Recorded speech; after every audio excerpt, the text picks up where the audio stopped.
The great council chamber floated in the darkness of space, a massive station that orbited the neutral world of Concord Prime. Inside, representatives from 847 different species gathered for their monthly meeting. The chamber was enormous, with seats arranged in circular tiers that rose up like the inside of a great bowl. Holographic displays flickered in the air, translating thousands of languages simultaneously.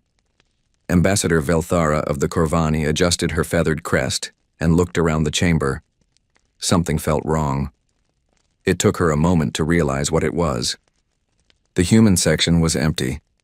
For 200 years, ever since humanity had joined the Galactic Council, their delegation had been the loudest voice in every debate. Humans talked constantly. They proposed new treaties every month. They mediated disputes between species who had been enemies for centuries. They inserted themselves into every discussion, every negotiation, every problem. Some species found it annoying. Others found it helpful. But everyone had gotten used to it. The empty seats looked strange, wrong, like missing teeth in a smile. "Has anyone heard from the human delegation?" Velthara asked the Palaxian representative sitting next to her.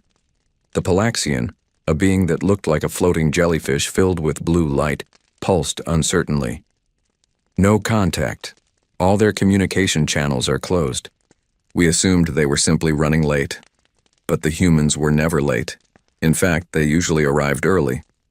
Council Director Zephyrim called the meeting to order. He was from an avian species, tall and elegant, with golden feathers and sharp eyes that could see across great distances. He had been director for 50 years and prided himself on maintaining order and tradition. "We begin today's session with..." He paused, looking at the empty human section. "Does anyone know the whereabouts of the human delegation?" Silence. 847 species and not one had an answer. "Very well," Zephyrim continued, though his feathers ruffled with unease. "We shall proceed. First order of business. Director!" a voice called out from the upper tiers. It was War Master Krell of the Thranix Empire. He was massive, even by Thranix standards, with thick scales that gleamed like dark metal and eyes that burned with orange fire. "Before we proceed, I wish to address the continued absence of the Thranix delegates who were summoned regarding the incident 3 months ago." Velthara's stomach tightened. The incident. Everyone knew what he meant, even though few wanted to talk about it. 3 months ago, a human colony ship called the Bright Tomorrow had been traveling through what humans considered neutral space. The ship carried 15,000 civilians, families, children, elderly people, all heading to a new world to start fresh lives. The Thranix Empire had claimed that the ship violated their territorial boundaries, even though the boundaries had never been formally recognized by the Council. Thranix warships had fired on the colony ship without warning. The Bright Tomorrow had been destroyed completely. All 15,000 humans died.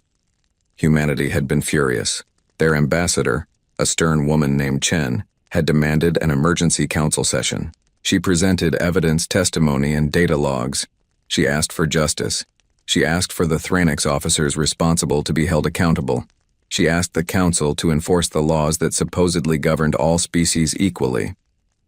The council had debated for 2 weeks. The Thranix Empire was powerful. They had the largest military fleet in known space. They controlled important trade routes. Many council members depended on Thranix protection or trade agreements. In the end, the council had ruled the incident regrettable but justified. The Thranix would pay a small fine for the misunderstanding. No officers would be punished. No territory would be returned to neutral status. Velthara remembered that day clearly. Ambassador Chen had stood in the center of the chamber, surrounded by the council's decision, and she had not shouted. She had not argued. She had simply looked around at all of them with an expression that Velthara still saw in her nightmares. It was not anger. It was something colder. Something final. "We understand perfectly," Chen had said. Then she had walked out. Every human delegate had followed her. They had not returned. "The Thranix delegates are not required to attend," Zephyrim said carefully. "The matter has been resolved according to council law." "Exactly," Krell's voice boomed across the chamber. The matter is closed. Yet the humans sulk like children denied a toy. Their absence is disrespectful to this council. A few species murmured agreement, but many more stayed silent. Velthara noticed that the smaller species, the ones who depended on council protection, looked nervous. The meeting continued, but Velthara could not focus. Her mind kept returning to the empty seats. Humanity had been angry before. There had been other disputes, other disagreements, but they had always come back. They had always kept talking, kept negotiating, kept trying to find diplomatic solutions. This silence was different. After the meeting ended, Velthara returned to her private quarters on the station. She accessed her personal communication system and tried to contact the human embassy.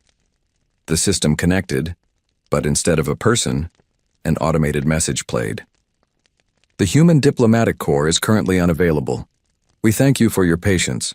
She tried again. Same message. She tried contacting human trade stations, human border outposts, even human scientific expeditions. Every single channel gave the same automated response. It was as if humanity had simply unplugged themselves from the galactic community overnight. Velthara had a friend, a scholar named Kelvin from the amphibious Aquarii species. Kelvin had spent decades studying human culture and history. If anyone could explain what was happening, it would be him. She found him in his research quarters, surrounded by holographic displays showing human historical documents. His large eyes looked tired, and his usually bright blue skin had faded to a worried gray. "Kelvin," she said, "what is happening with the humans?" He did not look away from his displays. "They have stopped talking." "Yes, I noticed, but why? Surely they will come back once they have cooled down." Now Kelvin did look at her, and his expression made her step back. "Velthara, do you know what humans do when they stop talking?" "No?" "Neither did I, not really. I have been studying their history non-stop for 3 months ever since they left the council. I have been looking at their wars, their conflicts, their patterns of behavior." His voice dropped to barely a whisper. "When humans stop talking, Velthara, it is not because they have given up. It is because they have decided that talking is finished." "I do not understand." Kelvin gestured to his displays. "Look, this is from Earth's history, from their old nations. Before humans reached the stars, they were divided into hundreds of separate groups.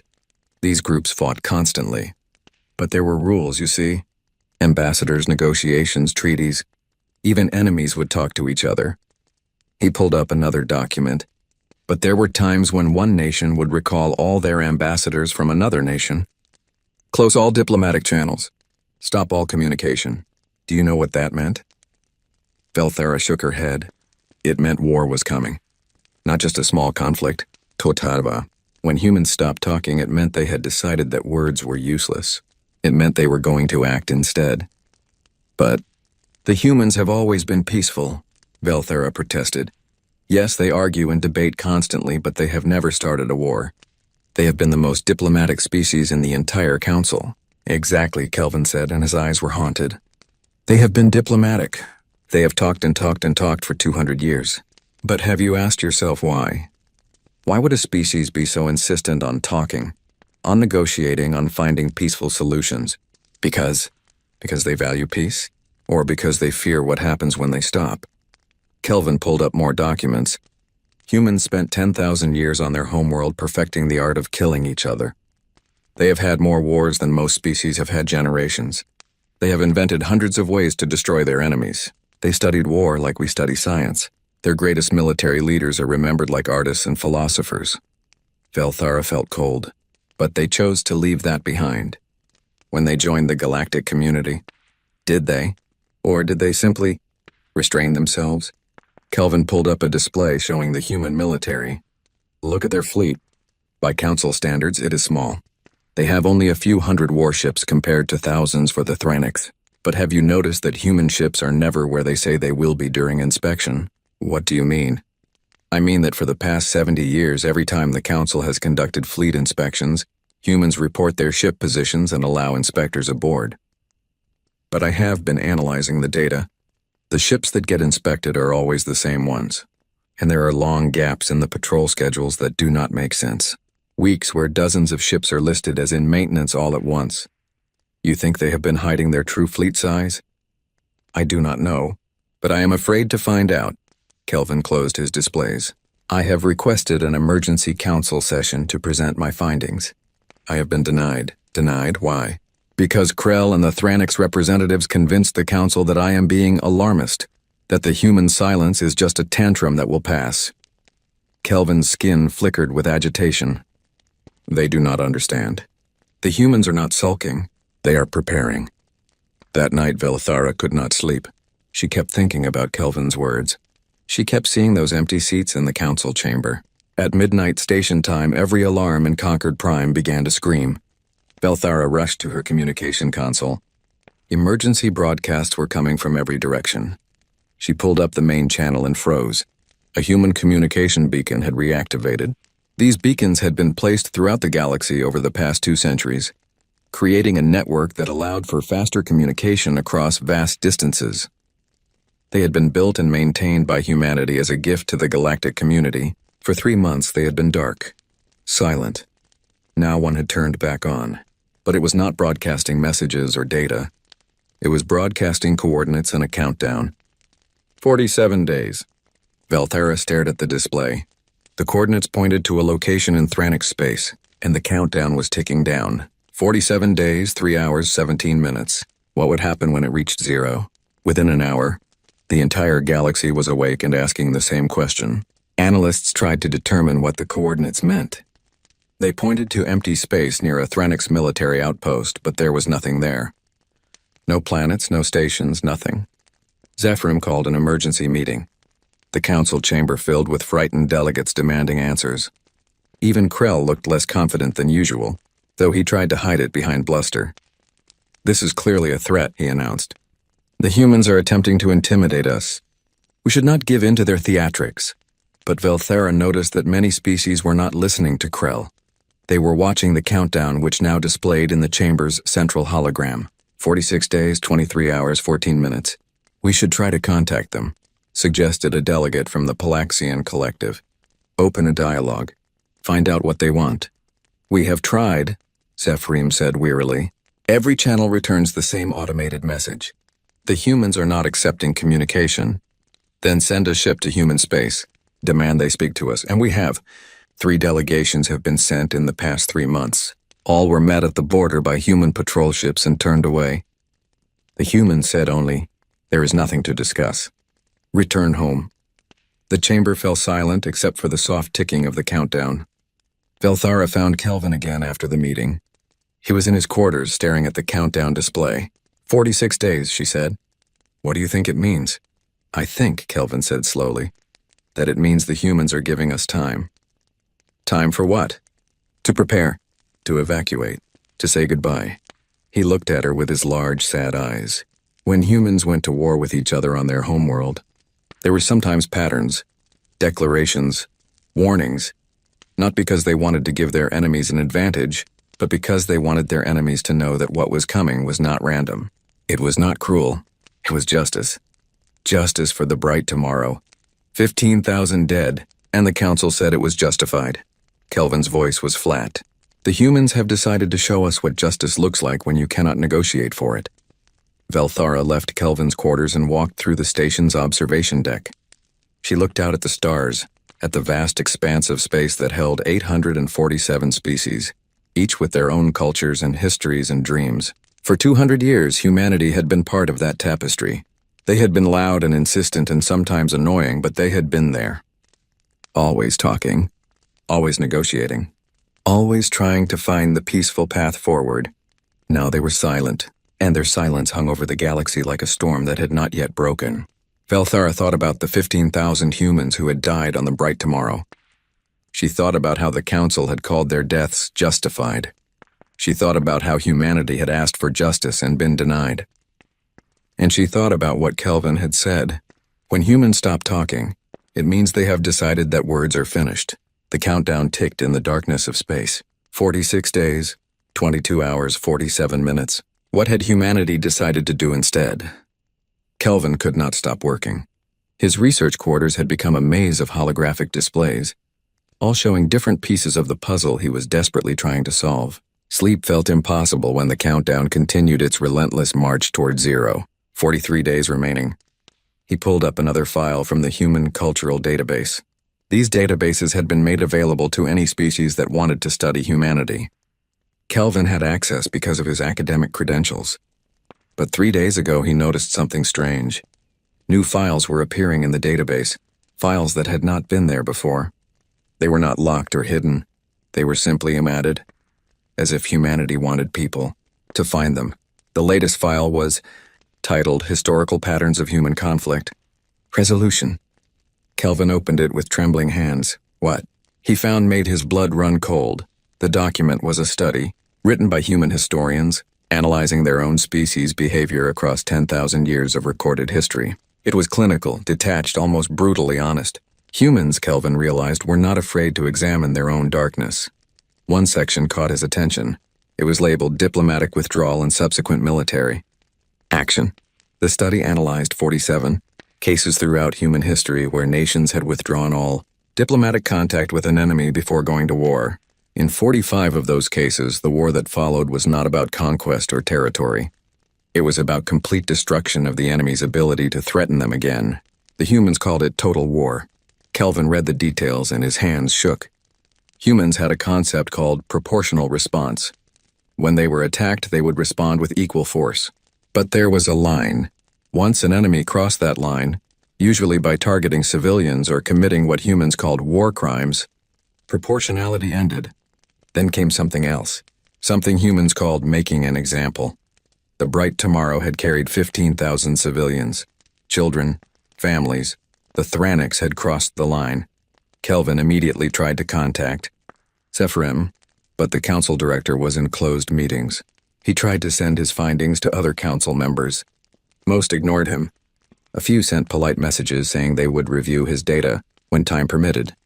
Only Velthera responded. Come to Observation Deck 7. Now. When Kelvin arrived, he found Velthera standing in front of the massive transparent viewport. She was not alone. A dozen other delegates were there, all from smaller species, all looking worried. Tell them what you told me, Velthera said. Kelvin shared his findings. He showed them the patterns in human history. He explained what total war meant.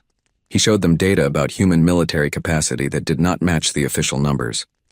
But this is just speculation, one delegate protested. We have inspected human military facilities. They do not have the fleet size to challenge the Thranics Empire.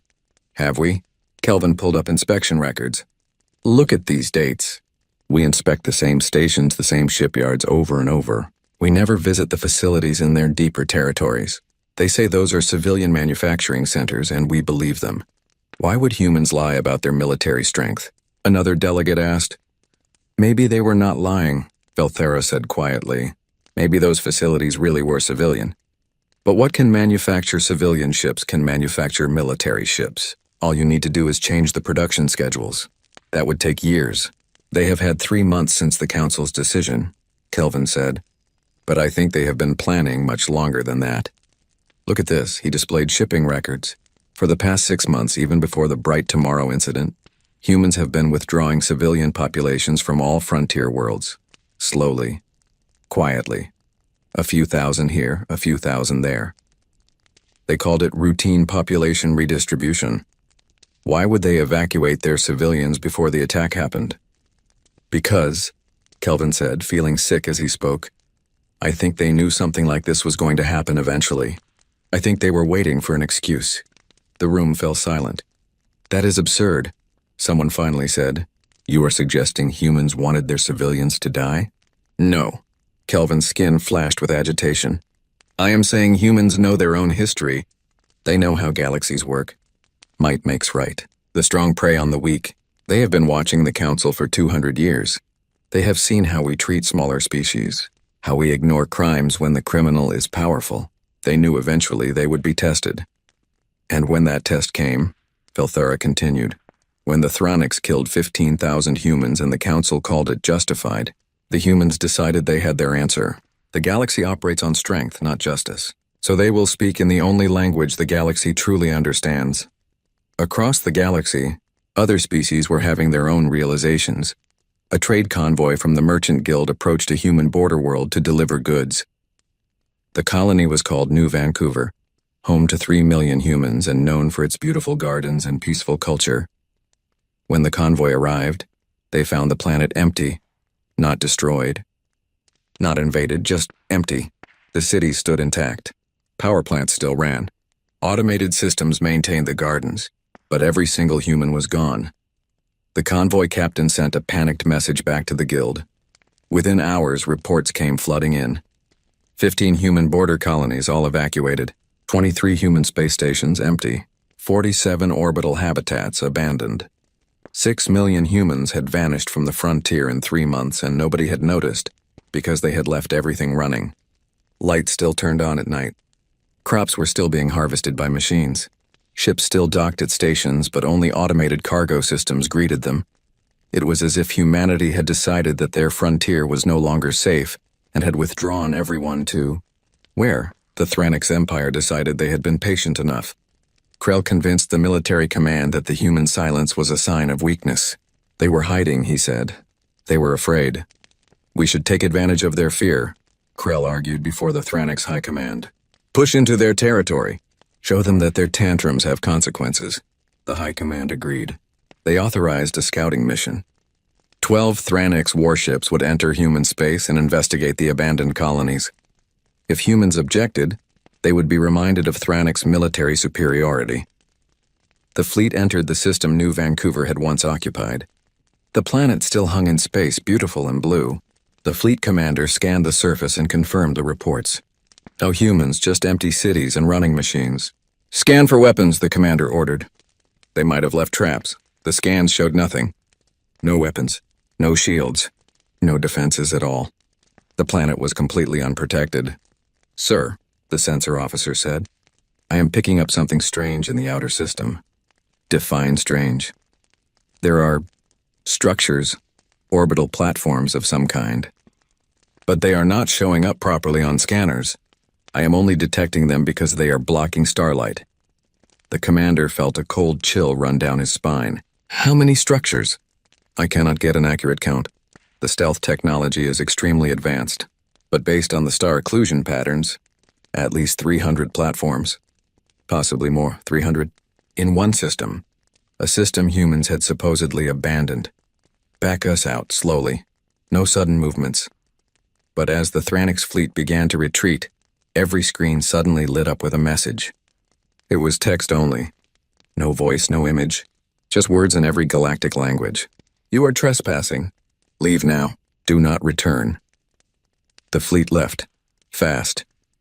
When they returned to Thranix space, the commander filed a full report. The High Command read it in silence. 300 platforms with stealth technology that should not exist, in a system humans had abandoned. If that was one system, how many platforms did humanity have throughout their territory? Krell read the report and for the first time felt something that might have been doubt. Kelvin's research continued to uncover disturbing patterns. He found that humanity had been quietly purchasing materials from all over the galaxy. Rare metals, industrial components, quantum processors. All legal trade, nothing suspicious, but when he added up the quantities over the past 2 decades, it did not match human civilian production needs. Where had all those materials gone? He found his answer in a human educational database. It was a history textbook for young humans, designed to teach children about their species' past. One chapter was titled, The Lesson We Must Never Forget. Kelvin read it and he understood. The chapter described humanity's worst wars. The ones where millions died, the ones where entire cities burned, the ones where humans used weapons so terrible that they swore never to use them again. The chapter was required reading for every human child. They were forced to study their own capacity for horror, but the chapter did not end with never again. It ended with something else. We learn these lessons not to feel guilty. We learn them, so we understand what we are capable of. We are not monsters, but we can become monsters if we choose to. That choice is our responsibility. The galaxy must never fear us because of what we might do, but if we are ever pushed into a corner, if our families are ever threatened, if justice becomes impossible to find, the galaxy must remember that we know exactly what we are capable of, and we will do what must be done. Kelvin showed this to Velthara. She read it 3 times. "They have been teaching their children this for 200 years, she whispered. "This is not rage.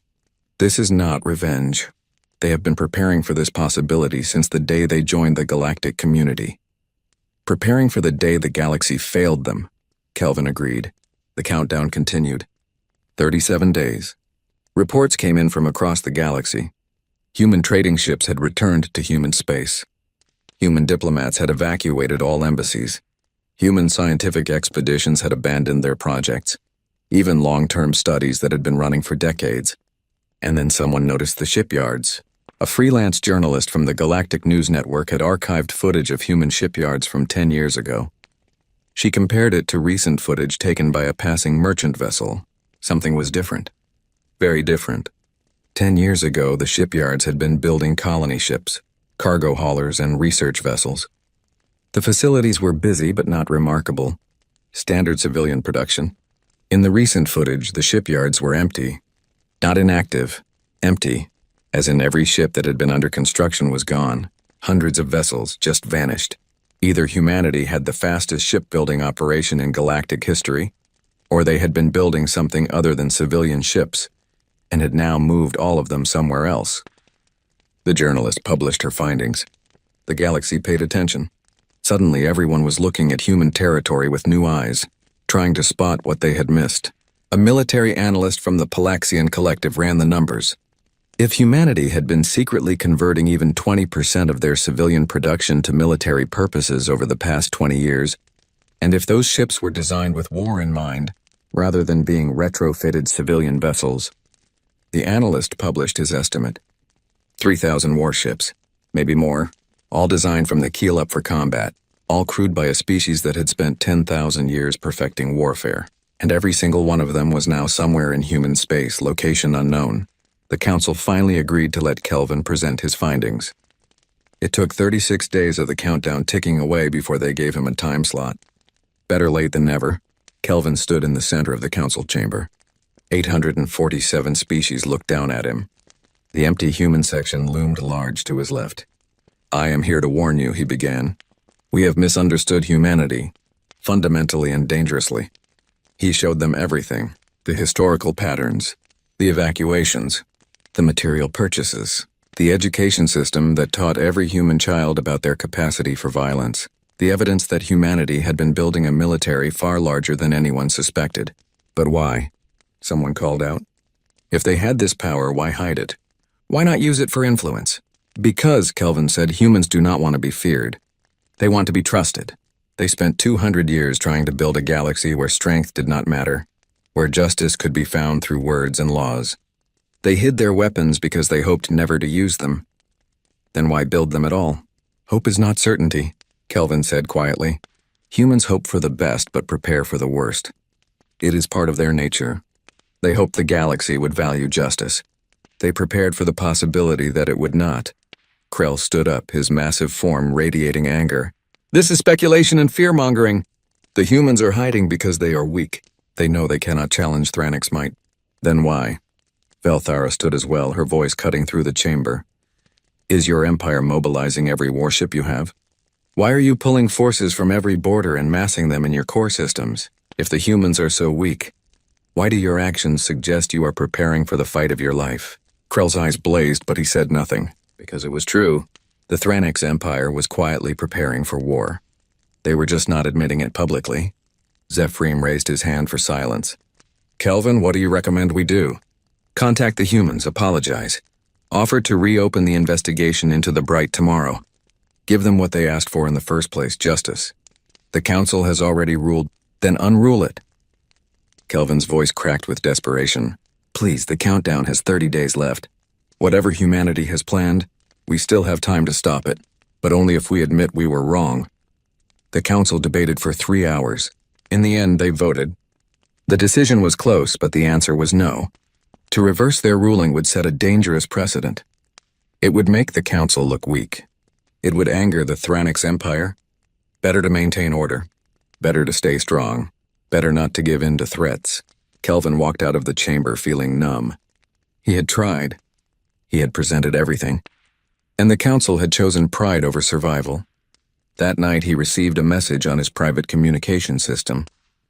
It came from an unknown source, but the encryption signature was human. The message was short. You tried to warn them. Thank you. Get to neutral space before the counter reaches 0. Take anyone you care about. Kelvin stared at the message for a long time. Then he began making calls. Velthara first, then a few other delegates who had actually listened. Then his family on his homeworld. Pack, he told them. Get on a ship. Get to the neutral zones. Do not ask questions. Just go. The countdown continued its patient march. 29 days. 28 days. 27 days. The galaxy watched and waited, still not quite believing that humanity would actually do anything. They were peaceful. They were diplomatic. They would come back to the negotiating table. They always did. But Kelvin knew better, and every day he watched as the number decreased, counting down to the moment when humanity would finally show the galaxy who they really were. The countdown reached 10 days and the galaxy held its breath. The Thranix Empire had mobilized fully. 2,400 warships, the largest military fleet ever assembled in known space, now patrolled Thranix core systems. Battle stations had been activated. Civilian populations in border regions were being evacuated deeper into Thranix territory. For all their public bravado, the Empire was taking the threat seriously. Other species watched and made quiet preparations. Trade routes shifted away from Thranix space. Insurance companies stopped covering shipments into the region. Smart captains found reasons to be somewhere else. Velthara had taken Kelvin's advice. She had requested and received an immediate leave of absence from the council, citing family health issues. She was now on her homeworld, far from Thranix territory, far from Concord Prime. She watched the news feeds obsessively, unable to look away. Kelvin had also left Concord Prime. He had gathered his family and taken them to a neutral space station near the edge of mapped space. He spent his days continuing his research, as if understanding humanity better might somehow change what was coming. 5 days remained. The Galactic News Network ran continuous coverage. Experts debated what would happen. Some still insisted humanity was bluffing. Others pointed to the military buildup, the evacuations, the patterns Kelvin had identified. A few brave commentators suggested that maybe, just maybe, the council should reconsider their ruling on the bright tomorrow. But the council remained silent. To change course now would be political suicide for most representatives. Better to wait and see. Better to maintain dignity. 3 days remained. Zephyrim tried one final time to contact humanity. He used every channel available. He sent messages on every frequency. He even dispatched a fast courier ship to human space with a direct plea from him personally. The ship returned 6 hours later. It had been met at the border by a human patrol vessel. The patrol had accepted the message, scanned it, and replied with a single sentence: "The time for messages has passed." 2 days remained. Krell held a press conference from his flagship, the Dominator, a massive dreadnought that served as the mobile command center for the Thranix fleet. He stood before cameras, surrounded by his command staff, projecting absolute confidence. "Let the humans come," he declared. "Let them send their hidden fleet, if it even exists. They will find that Thranix military might cannot be challenged. We have fought and won 1,000 battles. We have conquered planets and subdued rebellions. What are humans? A species that talks too much and fights too little. They have forgotten what real war looks like. We will remind them." His speech was broadcast across the galaxy. It was meant to inspire confidence, to show strength. But Velthara, watching from her homeworld, noticed something. Krell's eyes kept darting to the side, looking at something off camera, and his hands, normally so steady, trembled slightly when he thought the cameras were not focused on them. He was afraid. He just could not admit it. 1 day remained. The galaxy barely functioned. Markets crashed as traders panicked. Ships refused to fly near Thranix space. The council tried to hold an emergency session, but so many representatives were unavailable that they could not reach quorum. Kelvin sat in his quarters on the neutral station, watching the countdown. His research was complete, but it no longer mattered. He had figured out what humanity was. He had warned everyone who would listen. Now there was nothing to do but watch. His wife came to sit beside him. She was a gentle soul, a teacher who had never understood his fascination with humanity. But she held his hand as they watched the numbers decrease. "What will they do?" she asked softly. "I do not know exactly," Kelvin admitted. "But I know it will be precise. Humans do not waste effort. They do not kill unnecessarily. But they will make sure no one ever forgets what happens when you kill their civilians and call it justified. Are we safe here? Yes, we are nowhere near Thranix space, and humanity has no quarrel with us. Their target is very specific." The countdown reached 1 hour. Thranix fleet commanders issued final orders. Ships moved into defensive formations. Shields powered up. Weapon systems armed. Every sensor array in Thranix space pointed outward, searching for the human fleet that everyone knew must be coming. But the sensors showed nothing. Empty space. Normal background radiation. The occasional commercial vessel scrambling to get out of the region. Nothing that looked like an attacking fleet. 30 minutes Krell stood on the bridge of the Dominator, surrounded by the best officers the Thranix Empire had. His fleet was ready. "Let the humans come. Let them try. Any contacts?" he asked for the 100th time. "Negative, War Master. All approaches clear." "They will not show up," one officer muttered. "This whole thing is a bluff." But Krell noticed that the officer who said this had his hand on a lucky charm, rubbing it nervously. 10 minutes. The countdown was now displayed on every news network, every data stream, every public screen across the galaxy. 847 species watched the same numbers tick down. 5 minutes. Kelvin's wife squeezed his hand tighter. "I am frightened." "So am I," Kelvin admitted. "So is everyone, including the Thranix." 1 minute. On the bridge of the Dominator, every officer watched their sensors. Krell stood rigid, his pride not allowing him to show fear even though his hearts were racing. 30 seconds. The galaxy seemed to hold its breath. Even the news commentators fell silent. 10 seconds, 9, 8, 7, 6, 5. 4, 3, 2, 1, 0. For exactly 10 seconds, nothing happened. The galaxy watched and waited and wondered if the whole thing really had been a bluff. Then every single Thranix military vessel simultaneously lost power. Not just main power. All power. Reactors shut down. Backup systems failed. Emergency reserves did not activate. 2,400 warships, from the massive Dominator to the smallest patrol craft, went completely dark. Ships that had been moving continued on momentum alone.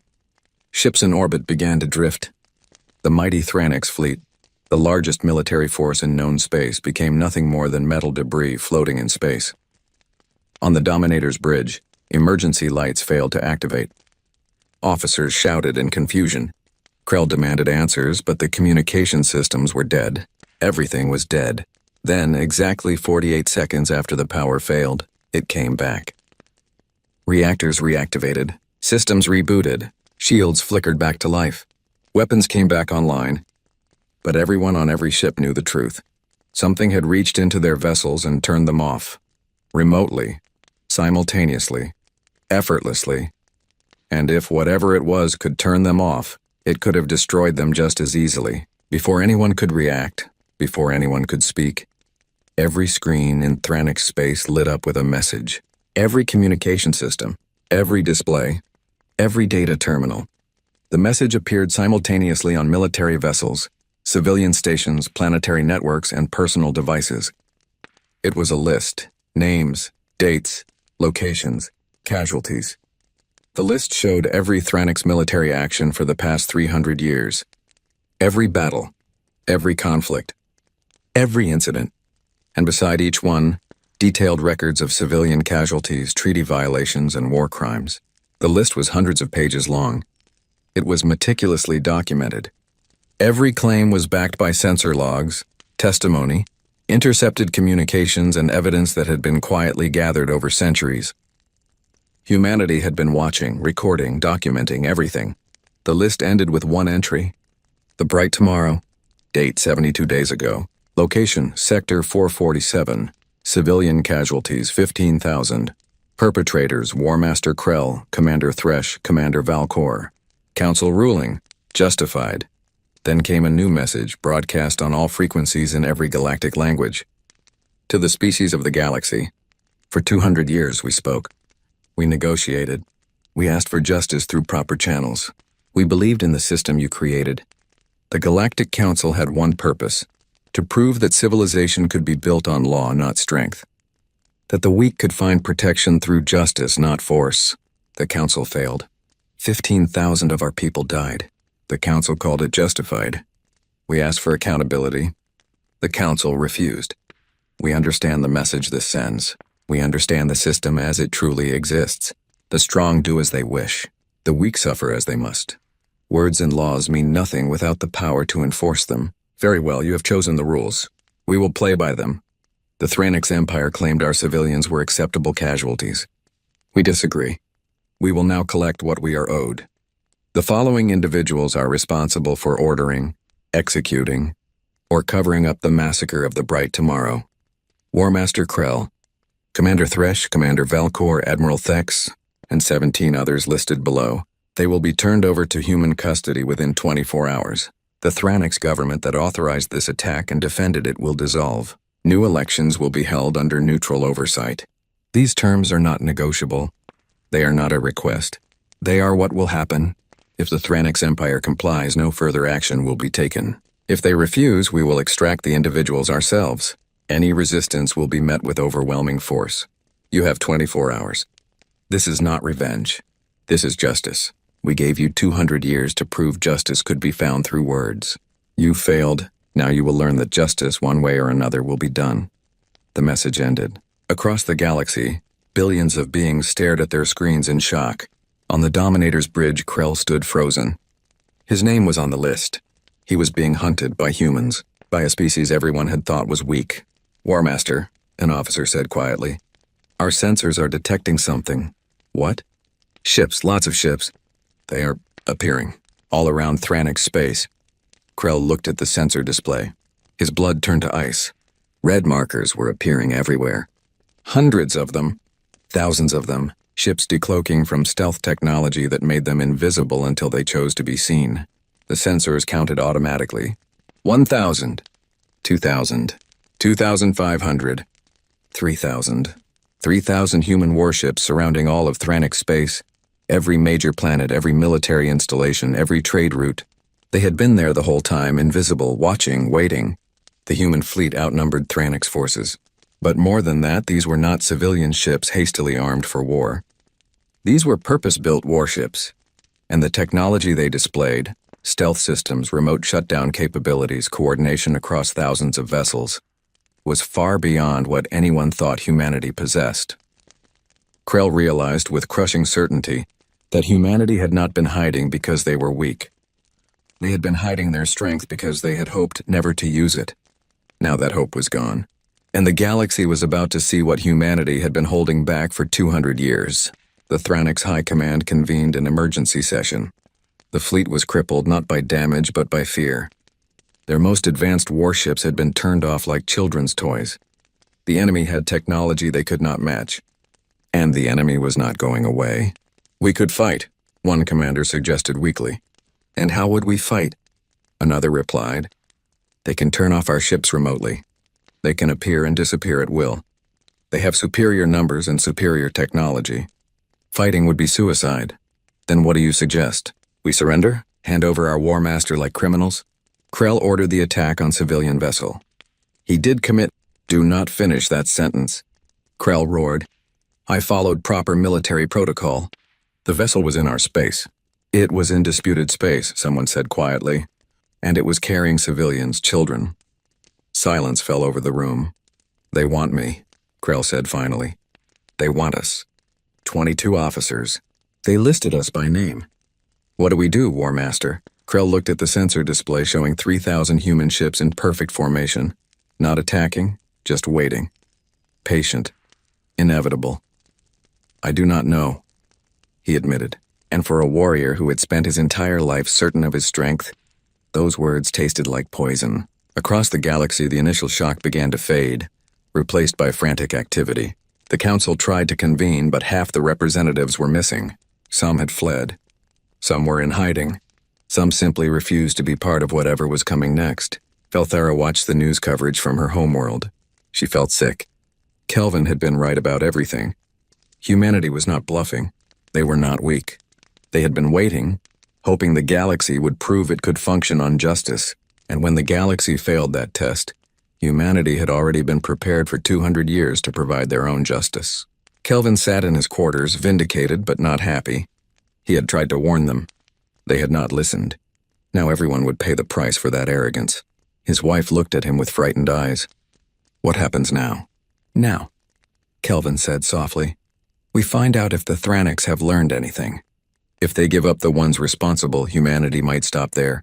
If they refuse—" He did not finish the sentence. He did not need to. They both knew. If the Thranics refused, humanity would go in and take what they wanted, and nothing in the galaxy could stop them. The countdown that had terrified the galaxy was over. But a new countdown had begun. 24 hours for the Thranics to comply. Everyone watched the clock and wondered, would pride finally give way to survival? Or would the Thranics Empire choose to fight a war they could not possibly win? The seconds ticked away and humanity waited in silence, their 3,000 ships holding position, not threatening, not attacking, just existing as a promise of what would come if justice continued to be denied. The galaxy had learned to fear humanity's silence. Now it was learning to fear something even more. Humanity's patience. 23 hours had passed since humanity's ultimatum. The Thranics High Command sat in their war room deep beneath the surface of their homeworld. They had been debating, arguing, and fighting for almost an entire day. No decision had been reached. Krell stood at the center of the room, his massive form somehow seeming smaller than before. Around him, the most powerful military leaders in Thranic space argued about his fate. "We cannot simply hand over our War Master," Admiral Thek shouted. He was one of the others named on humanity's list. "It would show weakness. Every enemy we have would smell blood." "What enemies?" Another commander replied bitterly.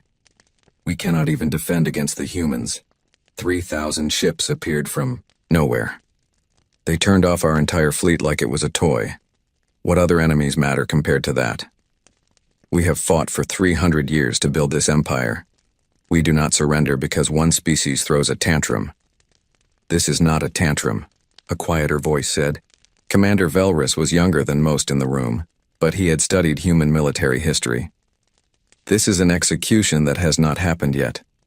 They are giving us a choice in how it proceeds." "Execution? Of whom? Of us? Of the Empire? Maybe of our entire species?" Velrus pulled up a display showing the human fleet positions. "Look at this. Really look at it. They have ships positioned at every major population center, every military base, every industrial complex.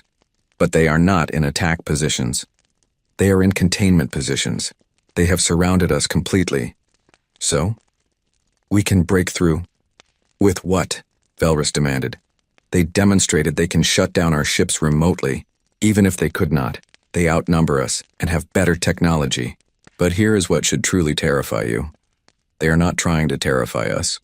There are no aggressive displays, no weapon tests, no threatening maneuvers. They are just waiting. Like a surgeon waiting for the patient to be ready for the operation." The room fell silent. "What are you saying?" Krell asked quietly. "I am saying they have already decided what will happen. The only question is whether we make it easy or hard. If we comply, they take the individuals responsible and leave. If we refuse, they will come and take them anyway, and they will destroy anything that gets in their way, not out of anger, not out of cruelty, simply because it is in the way." "You sound like you admire them," Thek spat. "I fear them," Velrus corrected. "There is a difference. Admiration is for equals. Fear is for predators." Another hour passed. The debate continued in circles. Pride versus survival. Honor versus pragmatism. Empire versus existence. Finally, Krell himself spoke. "Enough." His voice cut through the arguing like a blade. "This is my decision to make. They want me. They want those of us who gave the orders. War Master, they are right." The words seemed to cause Krell physical pain. "I gave the order to fire on the Bright tomorrow.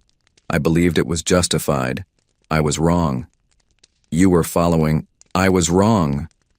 Krell's roar shook the room. "They were civilians. Children.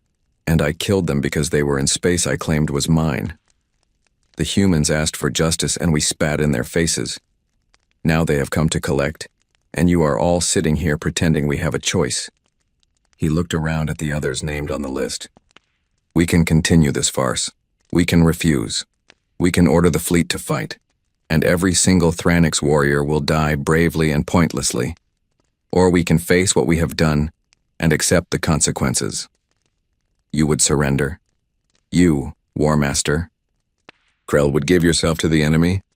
I would save our people from a war we cannot win. I would accept responsibility for my actions, and I would show the galaxy that Thranix warriors, at least, know honor when it is time to face it." Krell straightened to his full height. "Send a message to the humans. We will comply. But I have one request." "What request?" "Ask them what they plan to do with us. Are we to be executed? Imprisoned? I want to know what we are walking into." The message was sent. For 10 minutes, there was no response. Then a reply came back. It was text only, like all human communications had been. Brief and direct. "You will stand trial. You will face the families of those you killed. You will be judged by your own laws and by ours.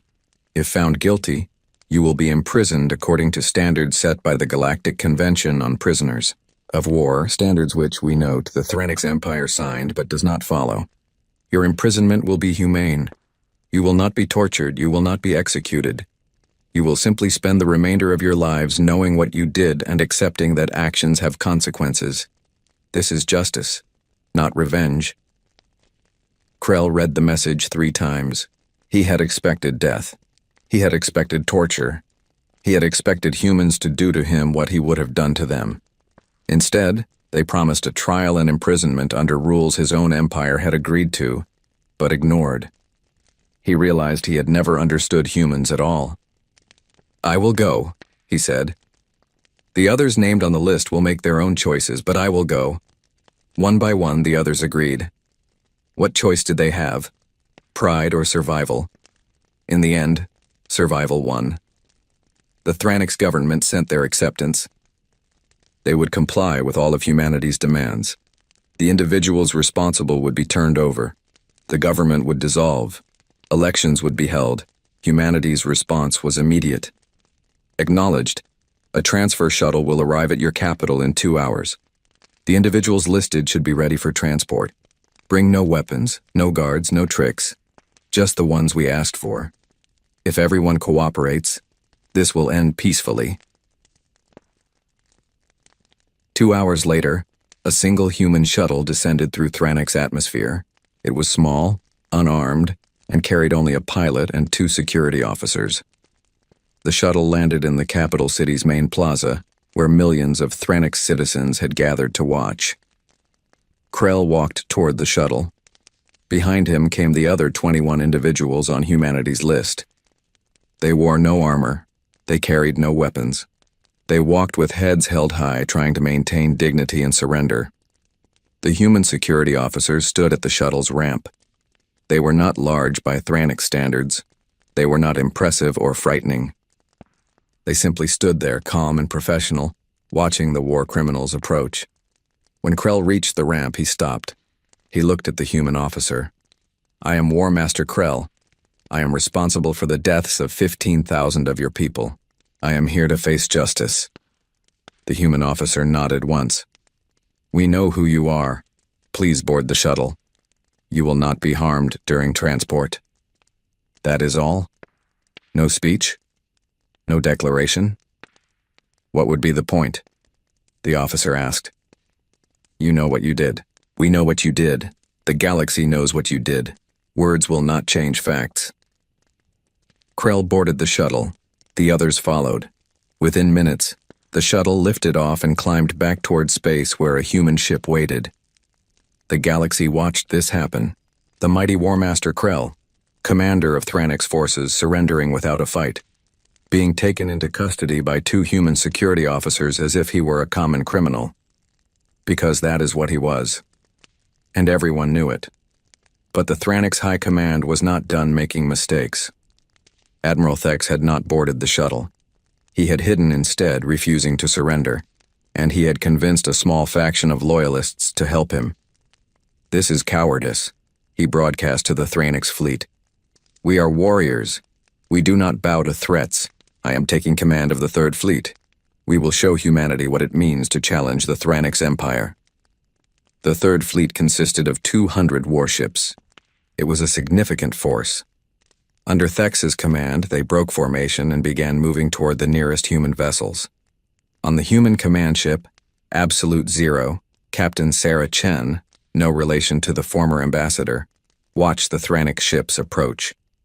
She was calm. Her crew was calm. They had trained for this. Thranix vessels are powering weapons, her tactical officer reported. Warn them, Chen ordered. A message was broadcast. Thranix Third Fleet, you are in violation of the agreed terms. Power down immediately and return to position. This is your only warning. They are not responding, they are accelerating. Time to weapons range. 4 minutes. Chen sighed. All ships, implement Protocol 7, non-lethal suppression. I want those vessels disabled, not destroyed. Minimal casualties, yes, Captain. What happened next would be studied in military academies for generations. The human fleet moved with a precision that seemed impossible.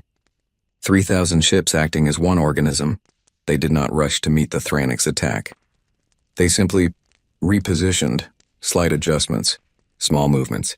But within 90 seconds, the Thranix Third Fleet found itself surrounded. The Thranix ships opened fire. Particle beams and missiles launched toward human vessels. The humans' shields flickered as they absorbed the impacts, but no human ship was destroyed. No human ship even took significant damage. Then the humans returned fire. But they did not use their main weapons. Instead, they deployed something else. Specialized electromagnetic pulses, perfectly calibrated to overload Thranix shield generators without destroying the ships themselves. One by one, Thranix ships found their shields failing. Then their weapons went offline. Then their engines shut down. Within 6 minutes of the first shot being fired, all 200 Thranix vessels were drifting helplessly. The humans had disabled an entire fleet without killing a single crew member. Captain Chen opened a channel to Admiral Thex's flagship. Admiral, your fleet is disabled. You have 2 choices. Surrender now or we will begin boarding your vessels and taking you by force. Choose quickly. On the Thranix flagship, Thex stared at his screens in disbelief. His entire fleet gone in 6 minutes. Without the humans even breaking formation or appearing to try very hard, he realized Velrus had been right. Humanity had already decided what would happen. The Thranix had just been allowed to choose how difficult they wanted to make it. I surrender, Thex said quietly. Say again, Admiral. I surrender, Thex shouted. You have won. Come and take me. Human boarding parties were dispatched. Small teams that moved through Thranix ships with practiced efficiency. They secured weapons. They escorted Admiral Thex and his conspirators to shuttles. They left the crews alive and unharmed, just stripped of their ability to cause more trouble. Within 2 hours it was over. The Third Fleet sat disabled but intact. Thex and his loyalists were in custody. Not a single life had been lost on either side. The galaxy watched in awe and horror. Humanity had just defeated 200 warships without killing anyone. That level of control, that level of precision, it was unprecedented. More importantly, it sent a message. Humanity could have destroyed the Third Fleet. They could have killed everyone aboard in retaliation for the attack. But they chose not to. They chose restraint. They chose to prove they could defeat the enemy without becoming like the enemy. Kelvin watched the footage from his neutral station. Tears ran down his face. Do you see? He said to his wife. Do you see what they are? They are killers who choose not to kill. Warriors who choose mercy even in battle. This is what the galaxy should have understood. Humanity is not dangerous because they can fight. They are dangerous because they can fight and still choose not to when given the option. On Concord Prime, Zephyrium sat in his private quarters watching the same footage. He had been director of the Galactic Council for 50 years. He had prided himself on maintaining order and justice, but he had failed. When it truly mattered, when 15,000 civilians died and humanity asked for justice, he had chosen politics over principle. Now humanity was showing the galaxy what real justice looked like. Not revenge, not cruelty, just the calm, patient application of consequences for actions. He typed out a message. It was his resignation from the council. He could not, in good conscience, continue leading an institution that had failed so completely. The Thranix homeworld prepared for occupation. Civilians evacuated major cities. Resistance fighters prepared to defend their homes. Everyone expected humanity to invade, to conquer, to crush the empire that had defied them. Instead, Captain Chen broadcast another message. To the people of the Thranix Empire, your government has surrendered those responsible for the massacre of the bright tomorrow. Your military has been neutralized. You are now at our mercy. Here is what we will do with that power. Nothing.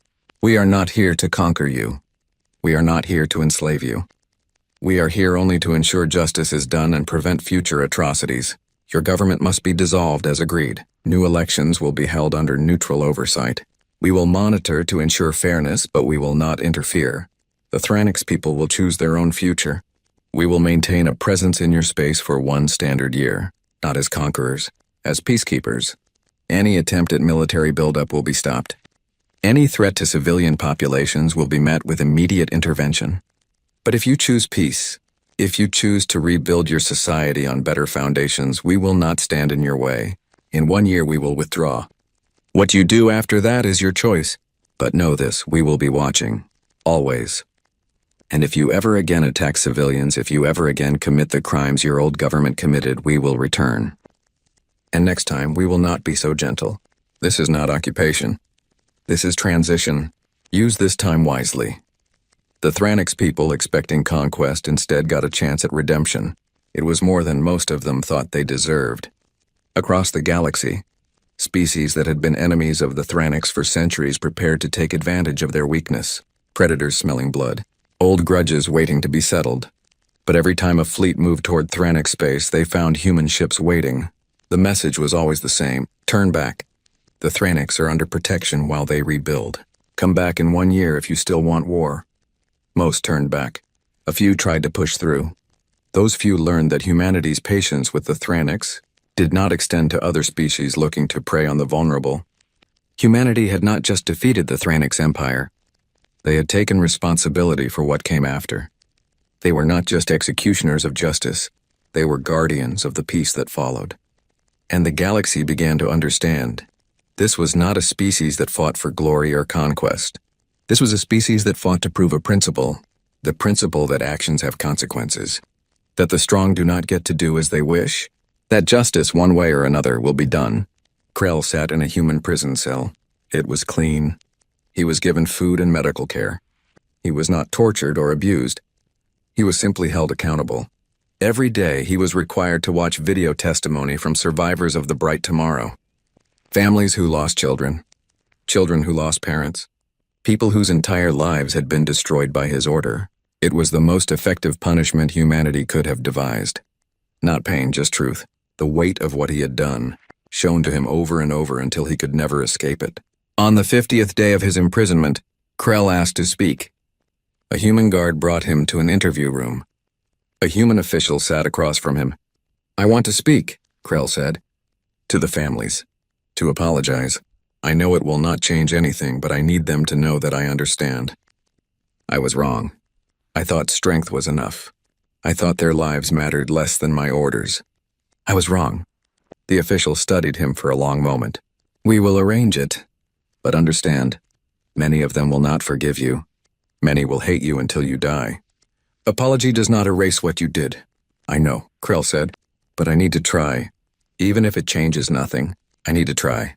The human official nodded. That is more than most war criminals manage. We will arrange it. Humanity had not just defeated their enemy. They were trying to redeem him. Not because he deserved it, but because they believed even monsters could learn to be better. It was the most human thing they could have done. 6 months had passed since humanity had stopped talking and the galaxy had learned to listen. Belthera returned to Concord Prime, but everything had changed. The Great Council chamber still stood in orbit around the neutral world, but it felt different now. Smaller somehow, less important. She took her seat in the Corvani section and looked around. The chamber was fuller than it had been in months. After the crisis, many representatives had fled. Now they were returning, but they came back different, quieter, more careful with their words. The human section was no longer empty. 3 human representatives sat there, but they did not speak unless spoken to. They did not propose treaties or mediate disputes. They simply sat and watched with patient, calculating eyes. Ambassador Kofi had replaced Ambassador Chen. He was younger, darker-skinned, with gray at his temples and eyes that had seen too much. He rarely spoke in sessions. When he did, every species in the chamber stopped what they were doing to listen, because everyone had learned. When humanity speaks now, it matters. Zephrim had resigned, as had 17 other council members who felt they had failed in their duty. The new council director was Pelmora of the Triaxian Collective, a species known for careful deliberation. Her first act had been to formally apologize to humanity for the council's failure regarding the bright tomorrow. Humanity had accepted the apology, but they had not forgotten. Velthara watched the new director call the session to order. The first issue on the agenda was a border dispute between 2 minor powers. They had been arguing for 6 months about a system that both claimed. In the old days, this would have taken weeks of debate. The stronger power would have eventually bullied the weaker one into submission. The council would have accepted whatever resolution maintained stability, not justice. Today was different. The 2 species presented their cases. Both were passionate. Both felt wronged. The arguments went in circles for an hour. Then Ambassador Kofi stood. The chamber fell silent instantly. "With respect," Kofi said quietly, "both of your claims are based on selective interpretation of settlement law. The Galactic Convention on Territory, Section 7, Paragraph 4 is very clear. First settlement establishes primary claim, only if the settlement is maintained continuously for 10 standard years. Neither of you meet this requirement." He pulled up a holographic display showing the actual text of the law and historical records of both species settlements. The Vren abandoned their colony after 8 years due to resource depletion. The Korthax established their mining operation 11 years ago, but it has been automated for the last 4 years with no permanent population. By the letter of the law you both agreed to follow, neither of you has a valid claim. The system should remain neutral territory. The 2 species began to argue, but Kofi cut them off with a gesture. You can accept the ruling or continue fighting. But know this: if your dispute turns violent, if civilians die because you cannot agree to follow your own laws, humanity will intervene. We will enforce the convention you both signed. We will protect any civilians caught in the crossfire, and we will hold accountable any leaders who choose war over peace. He sat down. He had spoken for less than 2 minutes. But the issue was resolved. Both species quietly agreed to accept the neutral territory ruling. Velthara felt a chill. This was the new reality. Humanity did not debate or persuade or negotiate anymore. They simply stated facts and consequences. And because everyone knew they could and would enforce those consequences, arguing was pointless. After the session, Velthara found Kelvin in his rebuilt research quarters on the station. He had returned from his exile to become the Council's official advisor on human affairs. It was a new position, created because the Council finally realized they needed someone who understood humanity. "Did you watch the session?" she asked. "I did." Kelvin's skin was a thoughtful purple. "Humanity has changed everything without seeming to try. They barely speak. They make simple statements of fact. Yet everyone listens as if they were shouting. Because everyone knows what happens when humanity stops speaking entirely." Kelvin pulled up a star chart. "Look at this. Do you see the pattern?" The chart showed human ship positions across the galaxy. They were everywhere. Not concentrated in human space, but spread out across all the major trade routes, border regions, and disputed territories. "They are not invading," Kelvin explained. "They are not conquering. They are simply present. A human patrol here. A human monitoring station there. They are not asking permission. They are simply doing it. And no one is stopping them, would you?" Kelvin asked. "Would you tell the species that defeated the Thranix Empire in 6 minutes that they cannot patrol near your space?" Velthara had no answer. The truth was that humanity's presence was making the galaxy safer. Trade routes that had been plagued by pirates for generations were now clear. Border skirmishes that had flared up monthly now happened rarely. Species that had been preparing for war were now seeking negotiation. Not because they wanted to. Because they were afraid of what would happen if a human patrol ship witnessed them starting a conflict. In Thranix space, The transformation was remarkable. New elections had been held under neutral oversight. The new government was smaller, less militaristic, and focused on rebuilding. The human peacekeeping force maintained a presence but stayed out of daily governance. Commander Velris, who had predicted humanity's nature so accurately, had been elected to the new Thranix Council.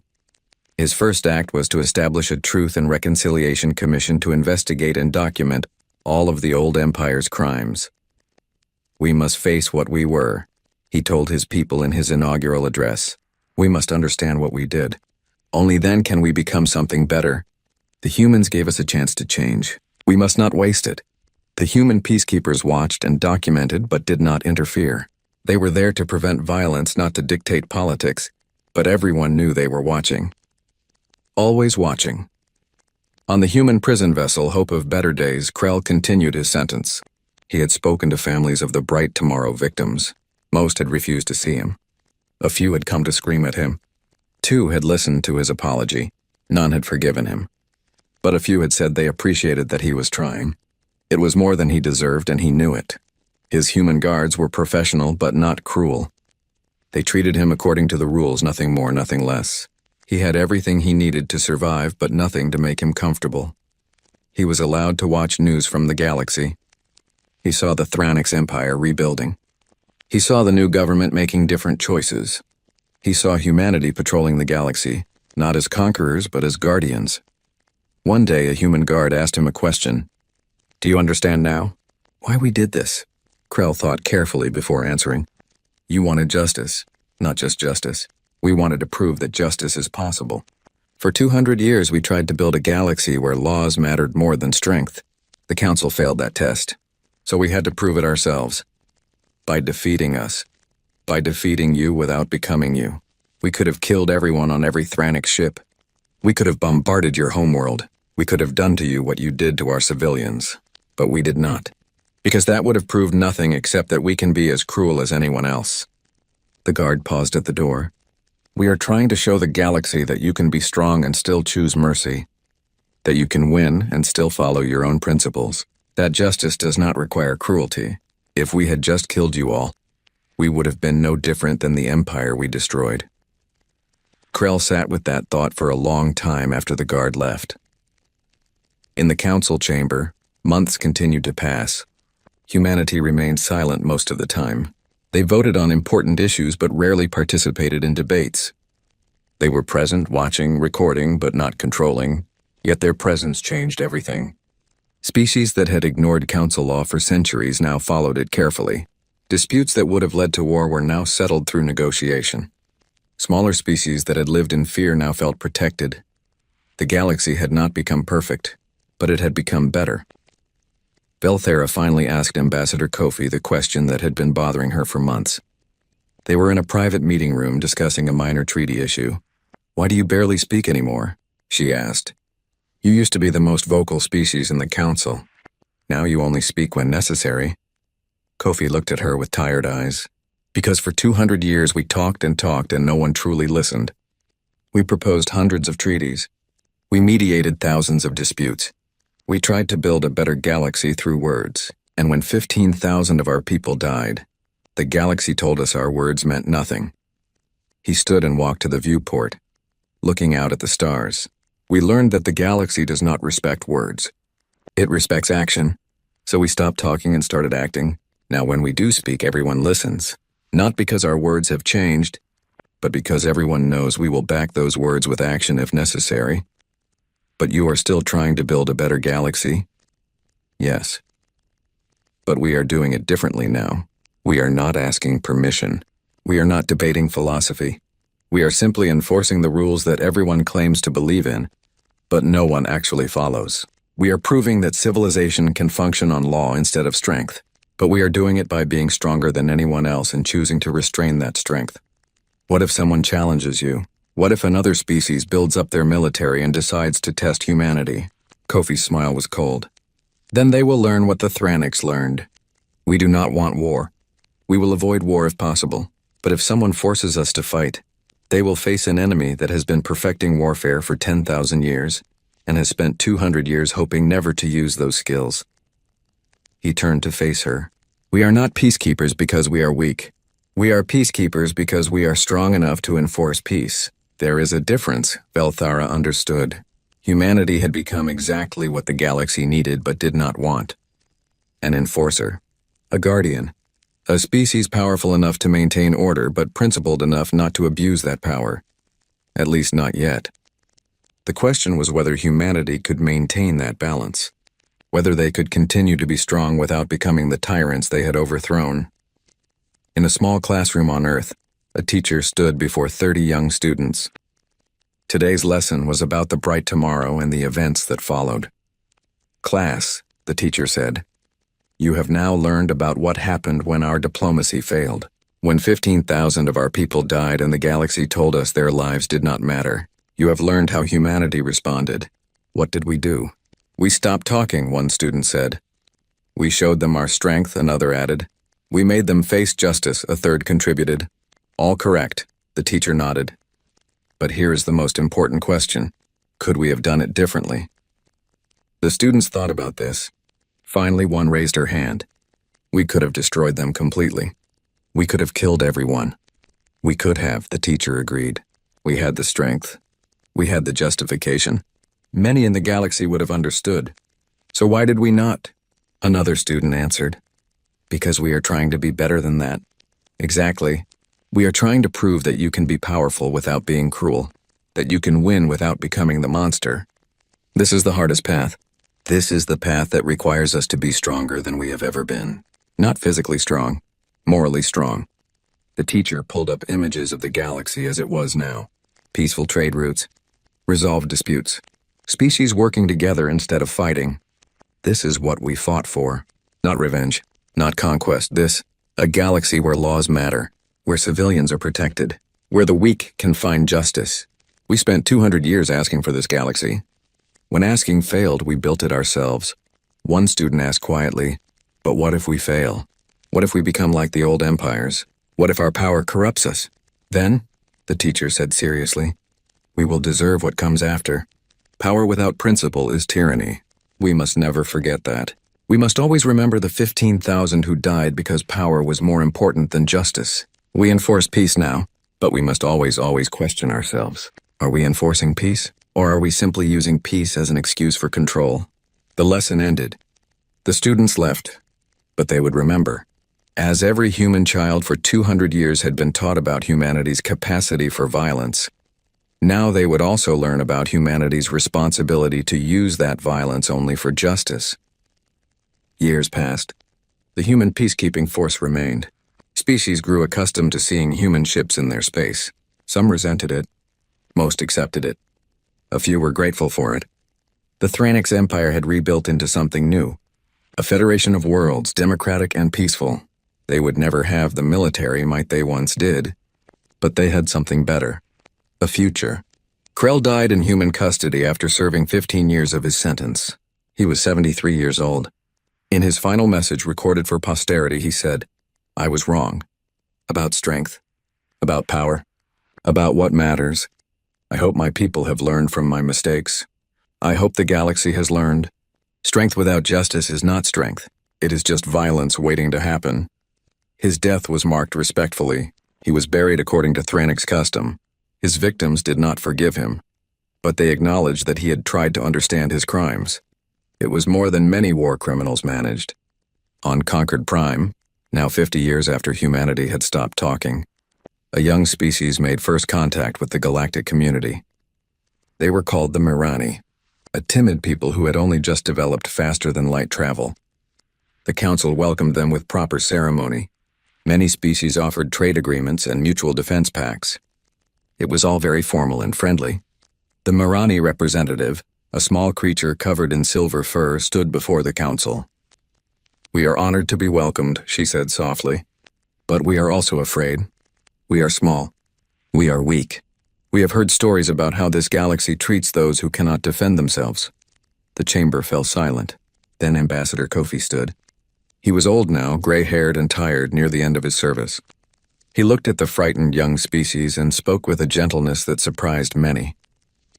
You are right to be cautious, he said. This galaxy has not always been kind to the small or the weak. But things have changed. Not because everyone suddenly became good, but because those who prey on the weak now face consequences. He walked to the center of the chamber where the Mirani representative stood. You have humanity's word. No one will exploit you. No one will attack you. No one will force you into anything. You are free to make your own choices, your own mistakes, your own path. And if anyone tries to take that freedom from you, we will stop them. Why? The Mirani asked. Why would you protect us? What do we have that you want? Kofi smiled sadly. Nothing. We want nothing from you except your success. We protect you because 50 years ago, 15,000 of our people died, and the galaxy told us their lives did not matter. We decided then that every life matters. Every species matters. Not because of what they can give us, but because it is right. He returned to his seat. Welcome to the galactic community. It is not perfect, but it is better than it was, and we will work to keep making it better. The Mirani representative had tears in her large eyes. Thank you, she whispered. After the session, Velthara approached Kofi. They were both old now, both near the end of their service. Will humanity ever talk like they used to? She asked. Will you ever return to being the vocal active species you once were? Kofi considered the question. Maybe. Someday. When the galaxy proves it can maintain justice without us enforcing it. When laws are followed because they are right, not because we are watching. When small species do not need to ask for protection because they are not threatened in the first place. That could take centuries. Then we will be silent for centuries. He looked out at the stars. We tried talking for 200 years. Now we are trying something else. We will see which works better. Are you not tired? Does humanity not want to rest? Every day, Kofi admitted. But we made a choice 50 years ago. We decided that if the galaxy would not provide justice, we would. We cannot stop just because it is hard. The moment we stop watching, the moment we stop enforcing consequences, everything will go back to how it was. The strong preying on the weak, might making right. So humanity will be the galaxy's guardian forever, until someone better comes along. Until the systems we are building become self-sustaining. Until species follow the law because they believe in it, not because they fear us. He smiled tiredly. We do not want to be guardians. We were forced into this role. But now that we are here, we will not abandon it. Too many people depend on us. Velthara thought about the galaxy as it had been 50 years ago. The chaos, the injustice, the strong doing as they wished while the weak suffered. She thought about the galaxy now. Not perfect, but better. Laws followed. Peace maintained. Small species protected. Thank you, she said quietly. For what? For not giving up on us. The galaxy failed you. We deserved your rage. Instead, you gave us justice. You gave us a chance to be better. Kofi nodded. We gave you what we wanted for ourselves. The chance to prove that civilization can be built on principles, not just power. You have that chance now. Do not waste it. In human space, the beacons that had once counted down to war now counted up. Days since humanity had last needed to enforce justice through force. The number was high now. Years of peace. But the beacons still broadcast, still counted, still reminded everyone. The peace existed because humanity was willing to enforce it. The moment someone forgot that lesson, the moment someone decided to test whether humanity was still watching, the counter would reset, and humanity would show them once again that silence does not mean absence. It means patience. It means watching. It means waiting. And it means that when they finally speak again, when circumstances force them to act, the galaxy will remember why they learned to fear humanity's silence in the first place. Because humanity's silence is not surrender. It is the calm before the storm. It is the predator watching its territory. It is the guardian standing watch. And as long as humanity stays silent, as long as they need only to watch without acting, the galaxy remains at peace. The moment they speak again, the moment they are forced to demonstrate rather than just promise, everyone will remember. Humanity spent 10,000 years perfecting the art of war. They spent 200 years hoping never to use it. They spent 50 years proving they could enforce peace without destroying everything. The galaxy learned to read meaning in humanity's silence. When they are quiet, it means they are watching. When they speak, it means they are giving one last warning. And when they act, well, the Thranix Empire learned what happens when humanity acts. The whole galaxy learned, and no one wants to learn that lesson again. So the galaxy stays peaceful. Species follow the law. The strong restrain themselves. The weak are protected, not because everyone suddenly became good, but because everyone knows that humanity is watching, always watching. And humanity keeps its word, always.